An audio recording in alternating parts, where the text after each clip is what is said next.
On anti-white hate groups in the United States, but then I realized calling them anti-white hate groups, that's the kind of language that might get my channel banned. So I'm going to point out that these are anti-American hate groups. These are movements that are against law and order. They are against basically the ideals of Western civilization, the ideals of the nuclear family, the ideas that, Western civilization is the way Western civilization is, and they want to uproot Western civilization and replace Western civilization with, generally speaking, anarchy. A lot of these groups try to pretend to be communists. They are not communists. Now, a lot of what they do is they cause chaos.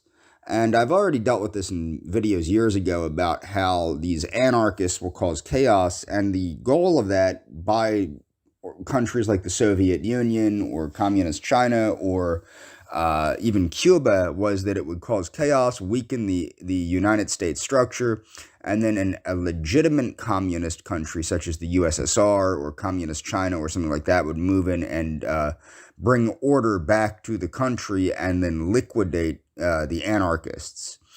You have to remember Stalinism, Leninism, Maoism, these are all anti-anarchist movements. These are very pro-law and order movements, very pro-order movements. So we're going to start with Antifa, which is the great-granddaddy of them all. So Antifa is a left-wing anti-fascist and anti-racist political movement in the United States. As a highly decentralized array of autonomous groups, Antifa uses both nonviolent and violent direct action. Violent direct action. Keep that in mind to achieve its aims. Much of Antifa political activism is nonviolent. They put that in there because, Wikipedia has a liberal bent. Involving poster and flyer campaigns, mutual aid speeches, protest marches, and community organizing. Oh my God, Obama is the one that created community organizing, making that so famous. What the hell is a community organizer? Some who identify as Antifa also combat far-right extremists such as neo-Nazis and white supremacists. And at times keep that in mind, at times law enforcement. At times law enforcement. They are against law and order, with tactics including digital activism, doxing, harassment, physical violence, and property damage. Now that's important to remember. Digital activism, doxing, harassment, physical violence, and property damage. While I was being harassed by Antifa online, they were doxing me like Daywave does, like these other shows do. They would dox me constantly, and they would communicate with the police about me. They would false report me to the police, which is exactly what these shows are doing. So these shows could be affiliated with Antifa for all I know. Okay, individuals involved in the movement tend to hold anti-authoritarian, anti-capitalist, and anti-state views. Keep that in mind, anti-state views.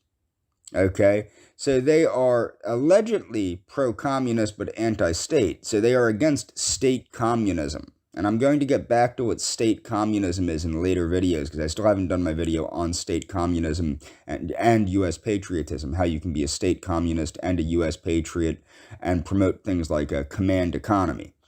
Views subscribing to a range of left-wing ideologies. A majority of individuals involved are anarchists, communists, and socialists who describe themselves as revolutionaries, okay, and have little allegiance to liberal democracy.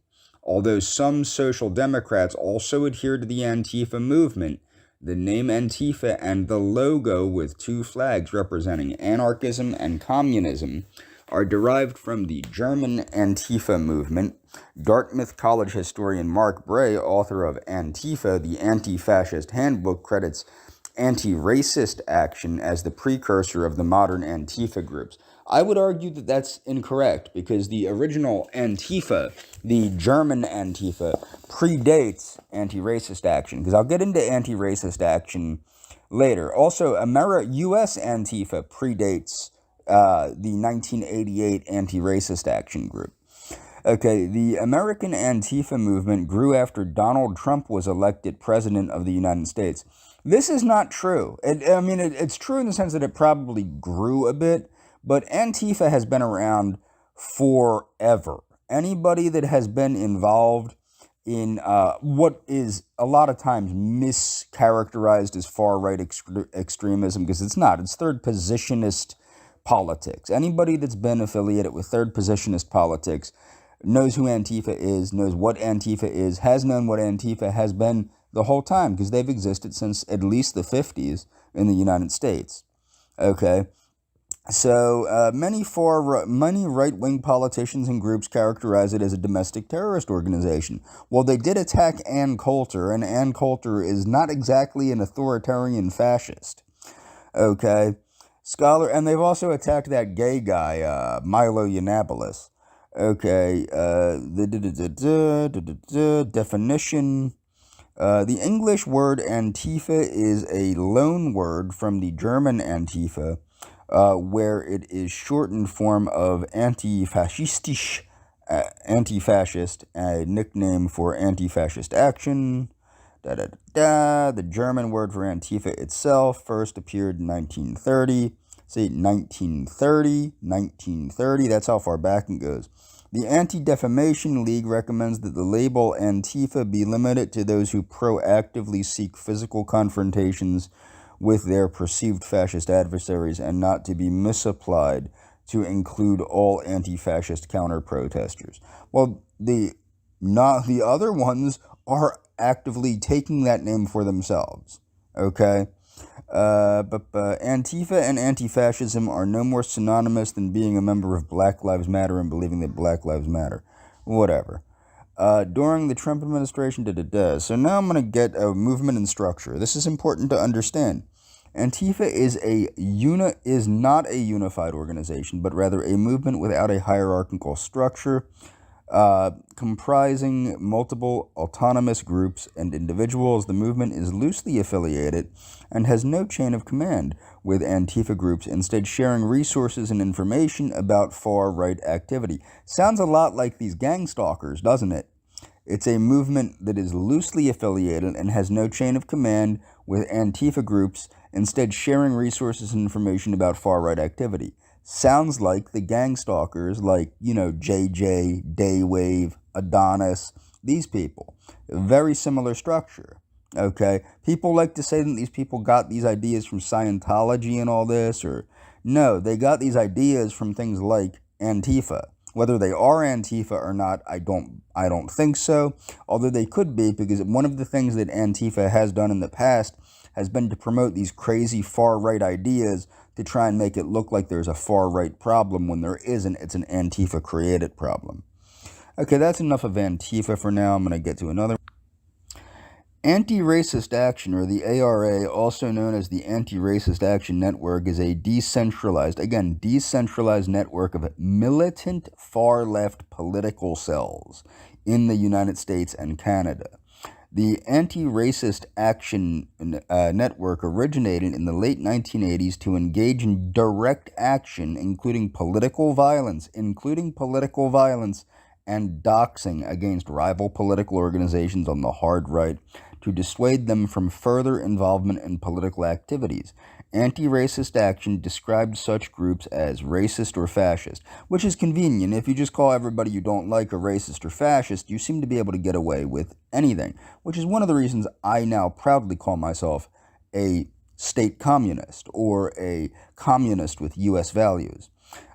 Most Anti-Racist Action members have been anarchists, but some have been Trotskyites and Maoists. It was formed on January 14th, 1989, 33 years ago, as Anti-Racist Action. December 14th, 2013, 8 years ago, as the Torch Network. That's to cover up what they really are, okay, because they've been so bad, you know what I mean? They are anti-racist, anti-fascism, they are anarchist, they are Trotskyist, and they are Maoist. Location, United States and Canada. You might be asking yourself, why do the United States and Canada let a known terrorist group that participates in literal political violence, just walk around like nothing's wrong. Okay? Political violence is not freedom of speech. Okay? Methods: political violence, direct action, doxing. Political violence, direct action, doxing. Keep that in mind.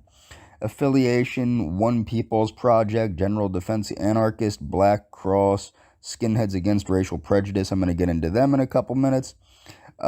Support Prisoner Resistance International, Anti-Fascist Defense Fund, Anti-Racist Action.org is their website. The network originated among the hardcore punk skinheads, and that's going to come in hardcore punk skinhead scene in Minnesota. That's going to come in important when I get into the Proud Boys, because the Proud Boys are mischaracterized as far right. Among a group known as the Minneapolis Baldies, which had been founded in 1987, the network grew and spread throughout North America, the Midwestern United States, particularly Minneapolis, Chicago, and Columbus, where the main hotspot for activity, but notable chapters existed in Portland, Los Angeles, Toronto, and elsewhere in the early 1990s. The Anti-Racist Action Network began to organize an annual conference attended by representatives of the various official chapters, along with prospective members. This sounds more like a motorcycle gang than it does, a bunch of kids having a good time. So it is organized. It's an organized group that participates in political violence. Keep that in mind. So we're going to get into a couple other of these. Skinheads Against Racial Prejudice. Okay, Skinheads Against Racial Prejudice, who oppose white power skinheads, neo-fascists, and other... Now, this might sound funny. I actually had a roommate. The first place I moved to when I moved out of home, I had a roommate that was an anti-racist skinhead, and he had a poster on our living room wall that said they hate, like, people that eat meat, people that wear fur, people that drive cars, people that, like, it's amazing the amount of people that these people hate. But the thing is, they hate far more people than quote white power skinheads or neo-fascists do. And it was funny because they all look like a gentle breeze would kill them. I mean, they're not very it's interesting, I'll just put it that way. History. The original skinhead culture started in the United Kingdom and had heavy British mod and Jamaican rude boy influences, blah, blah, blah, blah, blah. Skinheads Against Racial Prejudice was founded in 1986 by Marcus, a skinhead from New York City.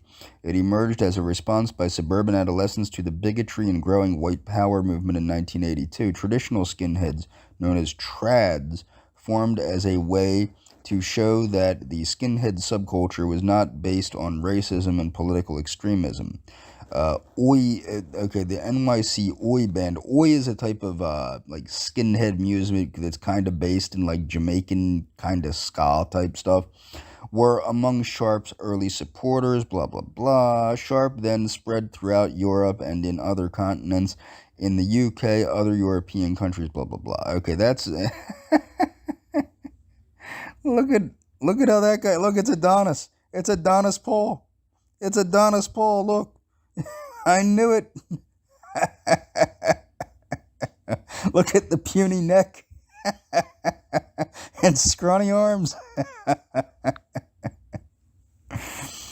Many people may confuse Sharp members with racists since their appearance is superficially similar. Superficially similar, my ass. They look very much like legitimate neo-Nazi skinheads. The difference is they use a lot of communist symbols. That's them in Hanover, Germany. They look exactly the same. This is another depiction of them.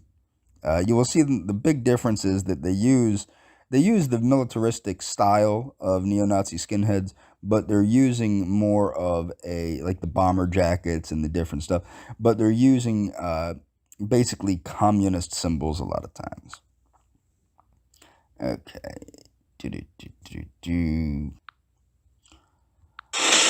Rebel News, which is right here, was part of, in my opinion, a campaign to elect Donald Trump by Canadian so-called nationalists with a lot of ties to Israel and things like that, ties to Ben Shapiro and things of that nature.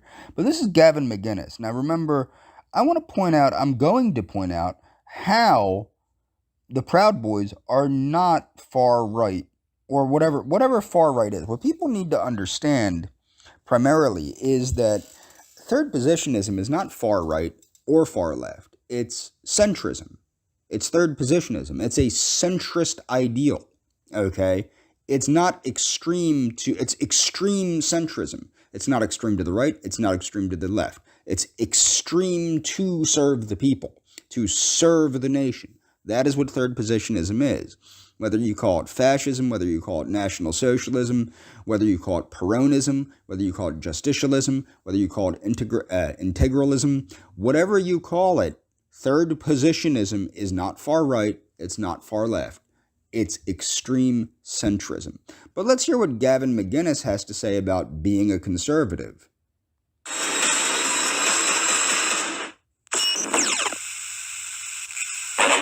I'm not a conservative. I'm the same anarchist punk I was when I was 18. The same anarchist punk.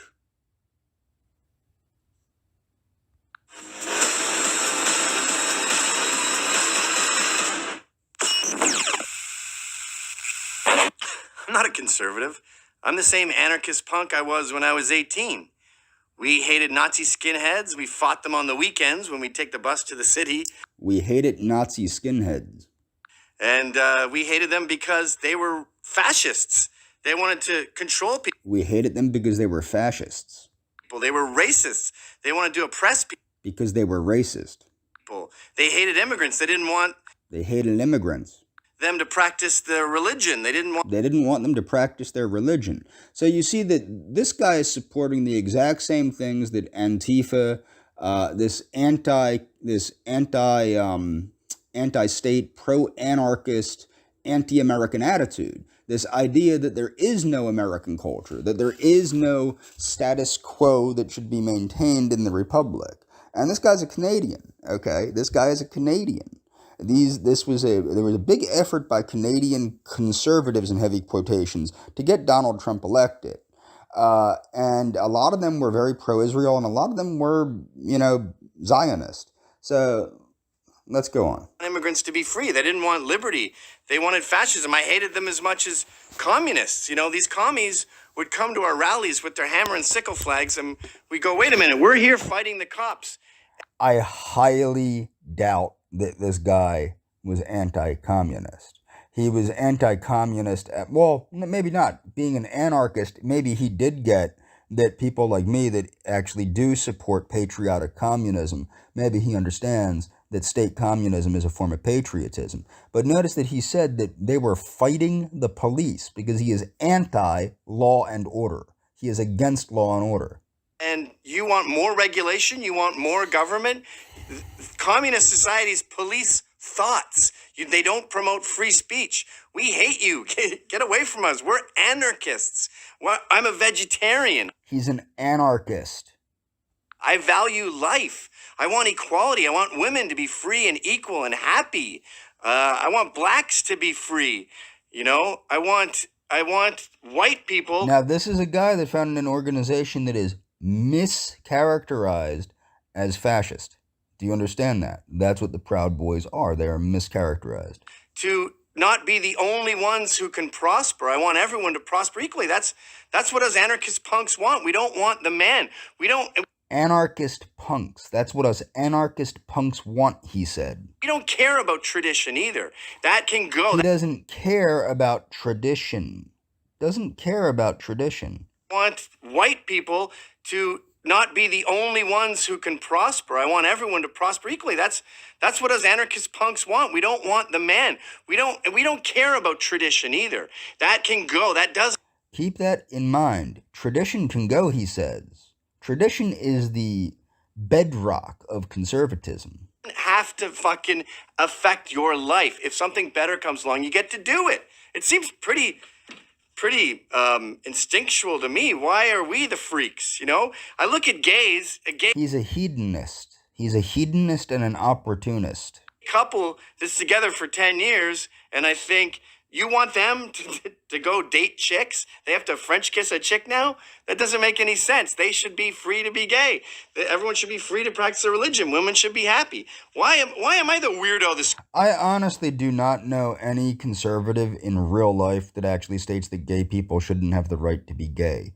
What a lot of conservatives view, in my view, and I don't even agree with it, I don't really care. I think marriage should be removed from the state. I don't think there should be a such thing as marriage. I think that marriage is not necessary to. But the thing is, what he's saying is he's claiming that conservatives are saying that gays don't have the right to be gay. I don't personally know. What a lot of conservatives say is that gays shouldn't have the right to marry, because there's no such thing as a right to marry. Keep that in mind. There's nothing in the Bill of Rights that says you have a right to marry. And the other thing that conservatives state is that gays should not be adopting kids because of the importance of a male and female role model. But let's go on with this. Squeegee punk. That's normal, you know? I want everyone to be equal, equality. That's what my tattoo says. It's an E for equality. Look, tofu, vegetarianism, feminism. This guy makes all vegetarians look bad. As a vegan, I am disgusted with this guy. Grass, peace, anarchy. That's what I believe in. Veganism does not believe in anarchy. I don't know. I don't think that being an anarchist is a prerequisite to being a vegan. As a vegan and being very pro-law and order, I don't think that veganism, I don't think you need to be an anarchist to be a vegan, just saying. And we have this culture now where the Nazi skinheads are in control. I mean, if someone doesn't host a gay wedding in their living room, they get fined by the government for 10 grand.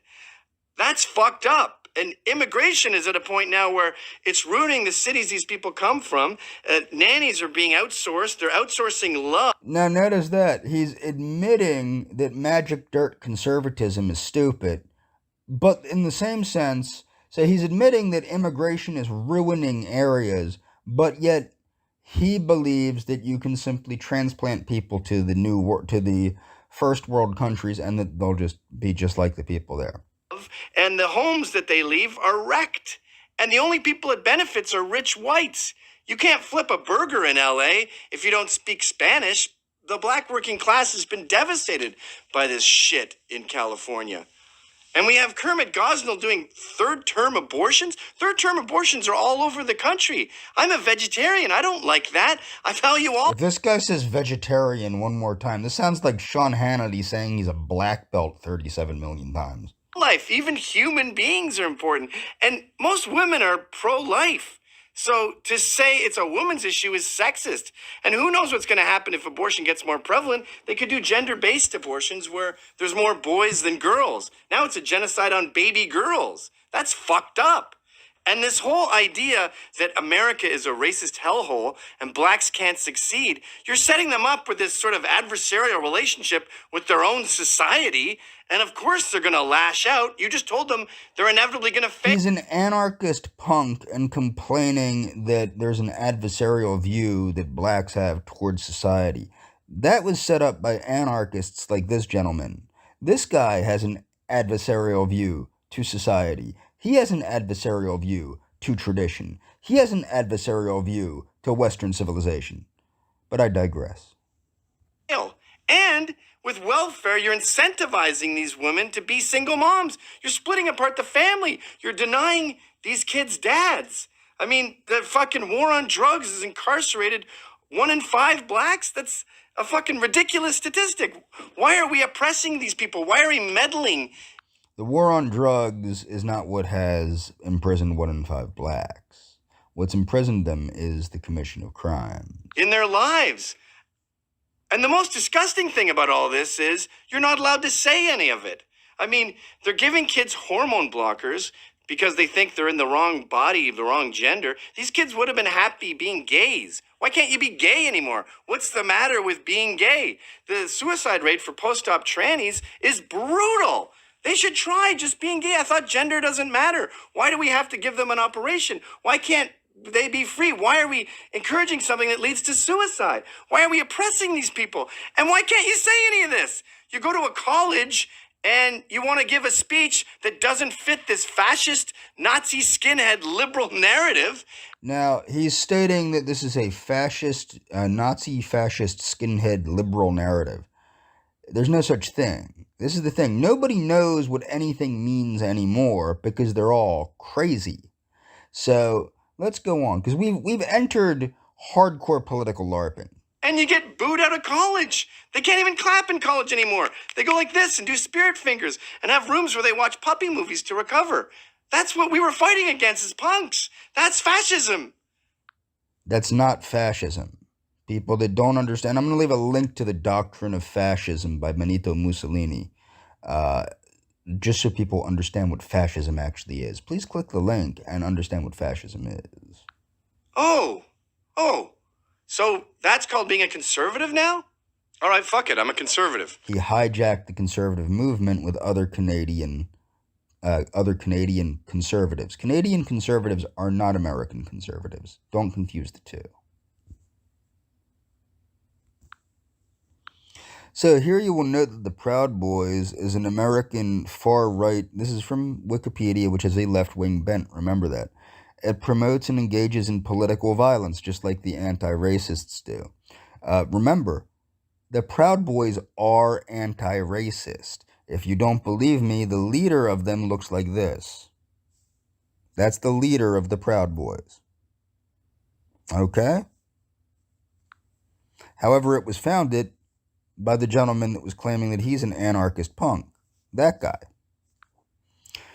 Their motives are opposition against left-wing and progressive groups. I don't believe that. I believe that their opposition is to promote this idea that there is a far-right extremism issue to give justification to the far left. Okay? Their idea is allegedly anti-communism, anti-feminism, anti-immigration, anti-LGBT rights, anti-Semitism. I don't believe they're anti-Semitic, especially because Gavin McInnes and Rebel Media are pro-Zionist. Authoritarianism, chauvinism. They do promote chauvinism, but you have to understand this is done in such a comical way that you can tell that they're trying to promote this idea that there is a right-wing extremism issue when there isn't. Crypto-fascism, I don't believe they're fascist by any stretch of the imagination. Islamophobia, Trumpism. Now, Trumpism, what is Trumpism? Well, Trumpism is radical leftism being sold to far-right conservatives, and it worked. Okay? Political position allegedly far-right, I don't think so. 5 leaders of the group, including its former chairman, were federally indicted on seditious conspiracy charges in June 2022 for their alleged roles in the 2021 United States Capitol attack. Their trial is scheduled for December 12th, 2022. Okay. Enrique Tarrio is an Afro-Cuban, Cuban-American, has been the chairman of the Proud Boys since 2018. And that's all, but I want to explain. So this is the history of the Gavin McInnes, co-founded Vice magazine in 1994, but he was pushed out in 2008 due to creative differences. After leaving, he began doggedly hacking a jagged but unrelenting path to the far-right fringes of American culture. I highly doubt that he's a far-right person, but at this point, like I said, you can't tell the far right from the far left. According to 2017 profile in the Canadian Globe and Mail, the Proud Boys organization was launched in September 2016 on the website Tacky Magazine, a far-right publication for which white nationalist Richard B. Spencer had once served as executive editor. It existed informally before. See, this is just radical leftists, the Proud Boys, infiltrating far-right things like Tacky Magazine in order to promote crazy ideas that make it look like there's some kind of huge Nazi problem when there isn't. I would say what you have with the Proud Boys is a group that is political LARPing made to look as though there is some kind of extreme neo-Nazi problem. But as you can see, they are not neo-Nazis by any stretch of the imagination. So that's all for this video. I'm going to post it now.